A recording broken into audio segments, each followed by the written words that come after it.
Good morning, family. I am so excited because I just love this stuff so much. I mean, I just feel so passionate about sharing all this information because I think, how could anybody have access to this?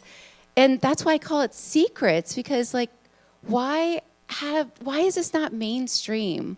Why do we not have access to this information? So I'm going to share with you what I've gotten. But anyway, isn't this such a fun event? It's so much fun. Did anyone go out last night? Anyone still drunk? It's okay. There's no judgment, okay, in this room. I don't drink anymore, though. It's been 13 and a half years. Yeah, woo! Isn't it cool, though, when you have, a sobriety date or something like that, you say it like a kid would, 13 and a half. Because I want you to know about the half. That's important. Wasn't just 13. Yeah. Now I'm boring. I don't do anything. It was a big night last night. I whooped it up till 10, and then I went to sleep. But we are really a family. I mean, it's true. We are all one. But speaking of families, my immediate family, still doesn't really realize what I do. Yeah. Actually, I was just at a reunion with my family, and one of the members of my family goes, "Hey, Sarah, I heard you wrote a book about Atlantis." And I was like, "Yeah, I did. A couple years ago, I wrote a book about Atlantis." And then I have this member of my family who's really hard of hearing, but she refuses to get a hearing aid just to annoy everyone, which is fine. And so she said really loudly to her husband, "Oh, honey dear, did you hear that Sarah finally got a job and she wrote a book about the resort in the Bahamas?" And I was like, "No, I didn't." And she was like, "Yeah, honey dear, remember that resort in the Bahamas with the donuts? They were such good donuts. Honey dear, Sarah wrote a book all about it." I was like, "No, guys, I wrote a book about the ancient one, the ancient Atlantis, because I do hypnosis. I don't know if you guys know this, but I'm a hypnotist." And then she looks at me and she's like, "Oh, honey dear, are you a Satan worshiper?" I was like, "No, guys, I am a hypnotist," okay? It's hypnosis and Satan worshiping. I don't know if you guys know this, it's two different things. I do not worship Satan. I was like, "No, I wrote a book using my clients under hypnosis, and these are their memories." And she's like, "Oh, honey dear, I know what book you wrote. I saw it in a movie. There was this really handsome young man, and he was shirtless, and that was such a good movie, dear. Good job." So they think I wrote a movie. I'm fine with that. It's fine, but anyway. So I'm just going to tell you a little bit about myself. I did not want to do any of this stuff at all. In fact, that's why it's so hard for my family. I was supposed to be a psychologist. That was my childhood dream. Can you believe it? When people would ask me, "What are you going to do with your life?" I was like, "I'm going to be the best psychologist." You can just picture me with a cape, a psychologist, perfect psychologist, That was my dream. So I went to college to be a psychologist. And to give you the background about me, I did not grow up with spirituality. I didn't grow up with religion either. And there's a good reason for that. Because my family had two different religions. My mom's side of the family was Quaker, but they were really religious Quakers. And then my dad's side of the family was Jewish, but they were really religious. Do you guys know Jewish Quakers? Right? Yeah. So it was not a big deal because we would go to one side of the family and you could talk about Jesus and he was cool.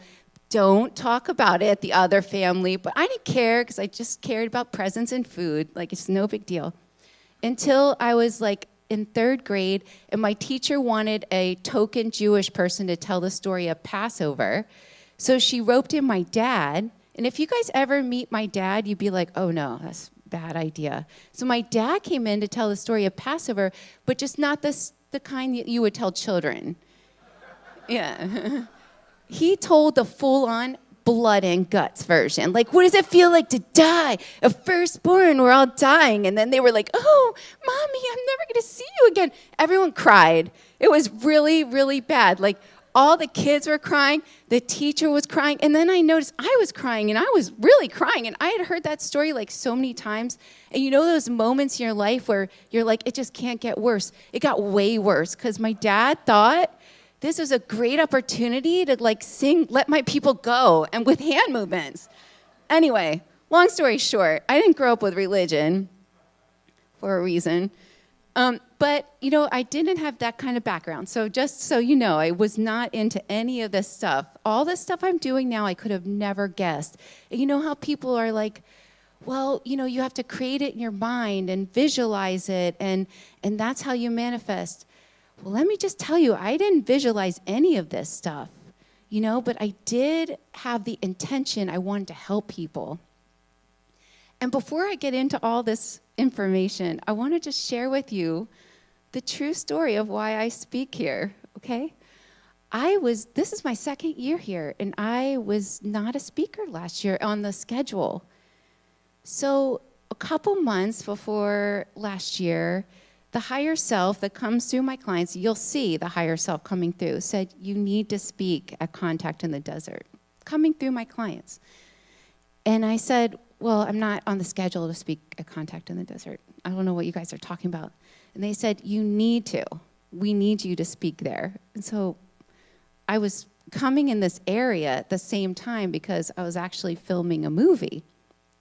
And so it was on my schedule to be in the same area, and the higher consciousness said, we want you to put your Secrets of the Sphinx presentation on a thumb drive. It's really important. A thumb drive is really important.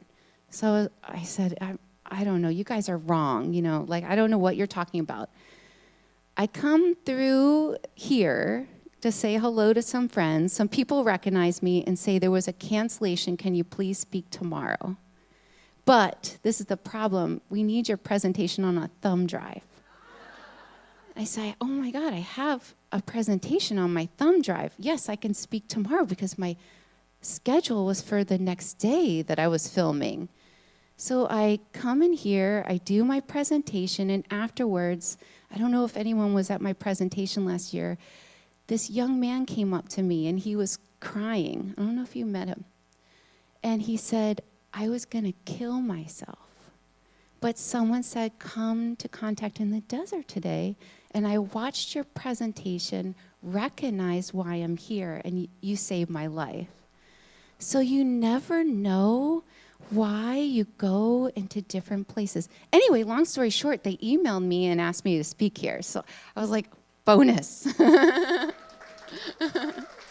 Thank you.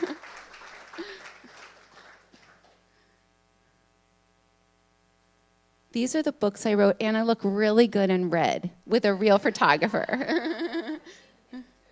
Oh, thank you. So the work that I do is the work by Dolores Cannon. That's the method that I use.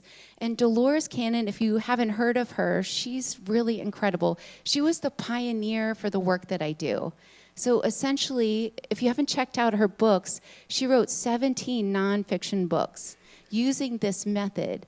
And what she noticed is she could really find out anything. So the method basically is, and it's called quantum healing hypnosis technique that I'm using with my clients and with these examples that you'll see. What it is it's regressing the client to the very deepest level of trance and then accessing their higher consciousness.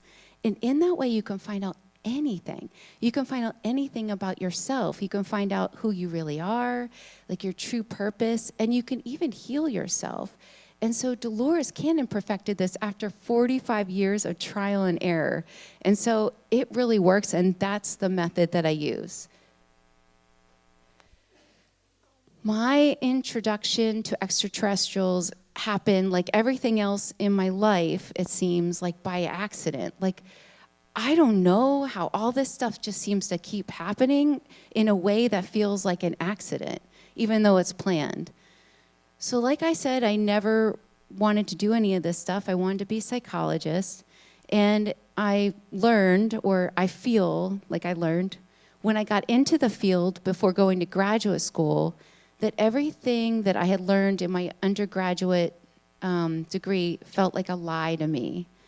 Because I had learned so much in college about psychology and about the different medications. And when I got into the field, I just felt, I can't believe this is all we have to offer. Like, this is the leading edge of thought. And to say I was gung-ho to help people is like a total understatement. I was like gonna help everyone. Reflection of the earth. So if you think about your own physical body with the chakra system and the light within you, there's a light within the earth too. It's more of like a spiritual light, it seems like.